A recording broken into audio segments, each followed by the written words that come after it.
কোনোভাবে এদেরকে সমর্থন করি। ঘরে বসে থাকলেও যে মৃত্যু ঠেকায় রাখতে পারবো না।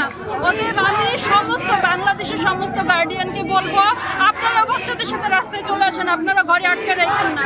আমার বাচ্চাদের অনেক ফ্রেন্ড আমি দেখছি যে ওদেরকে ঘরে তালাবদ্ধ করে রাখছে। ভাই, মৃত্যু যদি আসে তালাবদ্ধ করে আমি আমার বাচ্চাকে প্রোটেক্ট করতে পারবো না।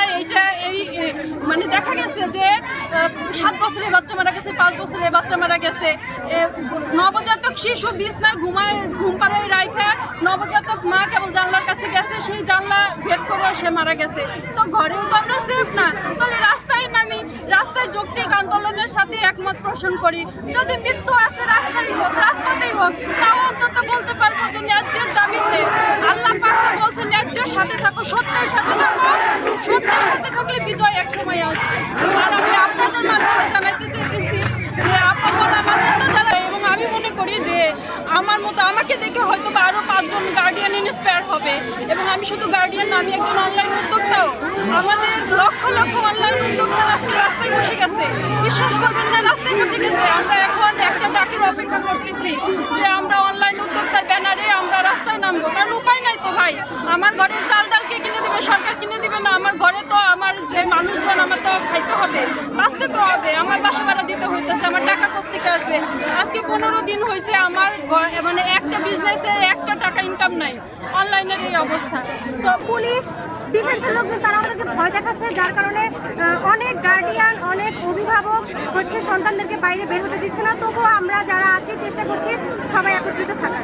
কি মনে হচ্ছে পুলিশের বাধা পেরিয়ে অবশ্যই আমরা পারবো। আমরা পুলিশ এই পর্যন্ত কি না করছে আপনারা তো সবাই অবগত আছেন যে 5 দিন দেশে ইন্টারনেট বন্ধ রেখেছে, তারপর তারা নির্বিচারে গুলি করেছে, তারা সকল নিয়মের ঊর্ধ্বে গিয়ে তারা গুলি করেছে, তারা তাদের কার্যক্রম, তারা তাদের সর্বোচ্চ বল প্রয়োগ করেছে আমাদের উপর।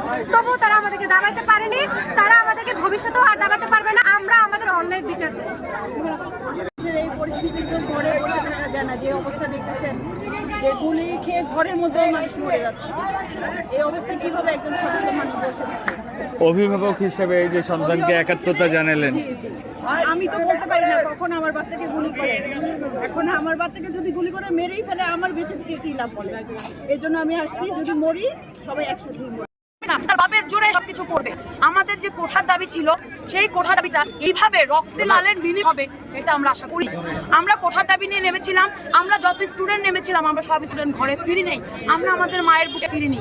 সেই মায়ের কান্নার বিচার হতে হবে, সেই ভাইয়ের বুকে রক্তের বিচার হতে হবে, সেই বোনের বুকে রক্তের বিচার হতে হবে, যে রক্তটা তারা দিয়েছে।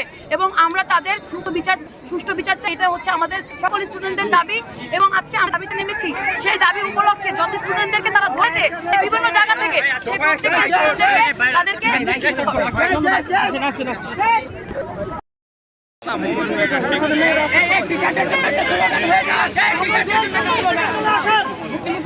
জানেন আমাদের পূর্ব ঘোষিত কর্মসূচি ছিল আজকে। সেই কর্মসূচি আমরা ছাত্র সমাজ শত বাধা অপেক্ষা করে আমরা হাইকোর্ট প্রাঙ্গণে এসেছিলাম। সেখান থেকে আমাদের কিছু সহযোদ্ধা ভাইদেরকে নিয়ে তারা গ্রেপ্তার করেছে। সেই গ্রেপ্তার যেহেতু করেছে, তা আমরা ছাত্ররা কেন আমরা দাঁড়িয়ে থাকবো, আমরা কেন ঘরে থাকবো?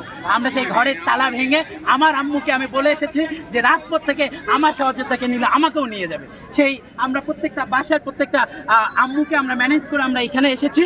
তো এসে আমাদের ছাত্র, আমাদের শিক্ষকরা আমাদের সাথে সামিল হয়েছেন। যেহেতু এটা সর্বস্তরে আমাদের বৈষম্যবিরোধী ছাত্র আন্দোলনের সমন্বয়করা যে ঘোষণা দিয়েছেন, সর্বস্তরের মানুষ এখানে আসবেন, সেই আন্দোলনের সাথে যুক্ত হবে।